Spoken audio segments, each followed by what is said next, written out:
Rain hammered against the school windows. Morning Mia transferred to East Ridge High. The storm wasn't just outside. It was swirling right inside her chest.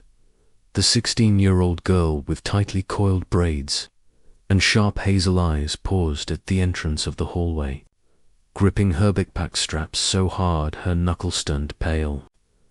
Her family had uprooted their entire life in Detroit after her father's job changed suddenly. And Maya was no stranger to new places or but this time, everything felt. This time, she wasn't just the new student.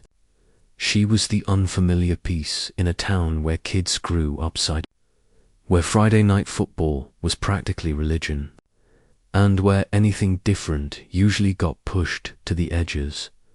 The moment she stepped into first, the whispers rose behind her like a cold breeze.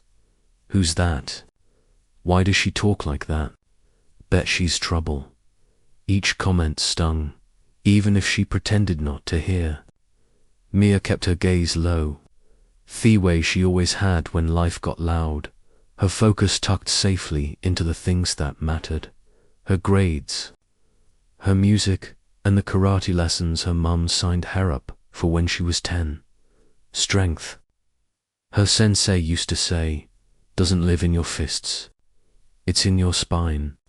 And so Mia kept her straight as a board until the day she crossed paths with a group of boys hooked like the whole school existed for them. The Eastridge Lions weren't just a fleet. People practically bowed when Thea walked by. And at the center, off their circle, stood Mason Harpertim, captain, teacher favorite, and the Kindoff guy students either worshipped or avoided.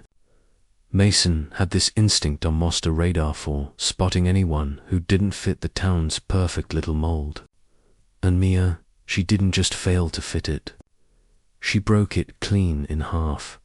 She didn't giggle when he flirted. She didn't play along with his jokes. And worst of all, she stepped between him and a terrified freshman girl he mocked in the cafeteria. You think you're tough, new girl.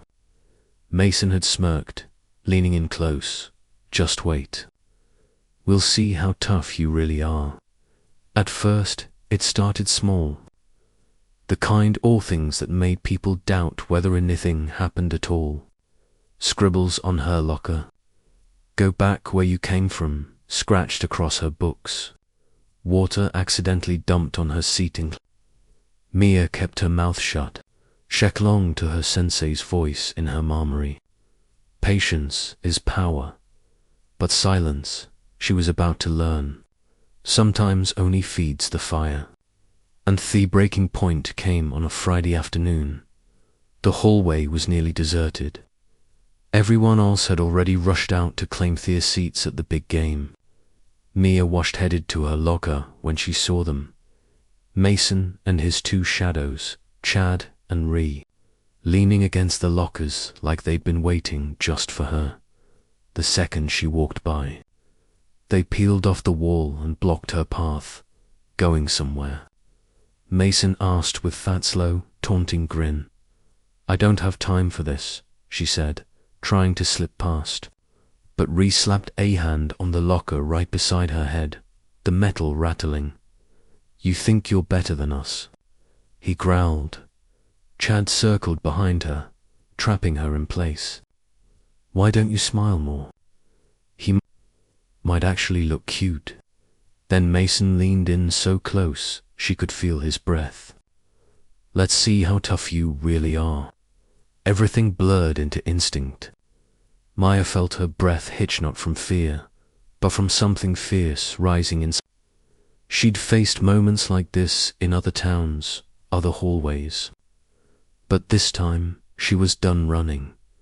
Her backpack hit the floor with a thud. She turned sharply, planting her feet where her sensei had drilled into her for years. And before Mason could react, her knee rose fast clean, precise and drove straight into his stomach. The impact cracked across the hallway like a gunshot. Mason doubled over, gasping, eyes wide. I told you, she said, her voice steadiest. She stared down all three of them. Don't mess with me. Her voice didn't shake, not even once. A teacher burst into the hallway seconds later, drawn by the echo of shouting and the thud of Mason hitting the floor. Python Mason was curled up, groaning, and Mia stood tall, eyes fierce, breath steady. For the first time since she'd arrived in this town, she felt seen that what came next spiraled far beyond their school walls. Within hours, the story lit up social media like wildfire. New girl drops football captain. Some people cheered. Others accused her of going too far. But when their surveillance footage hit the district office, the truth was impossible to twist.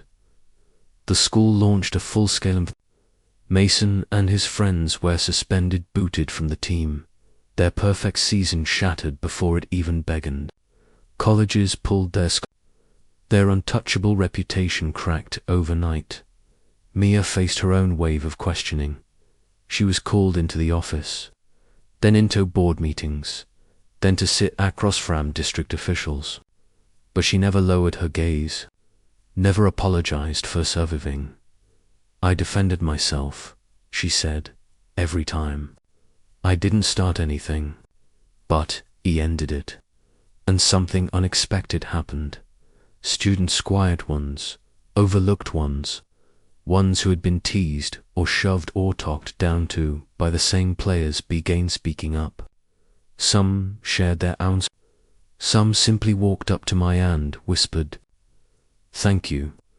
Her strength became a spark. A movement took shape at East Ridge High.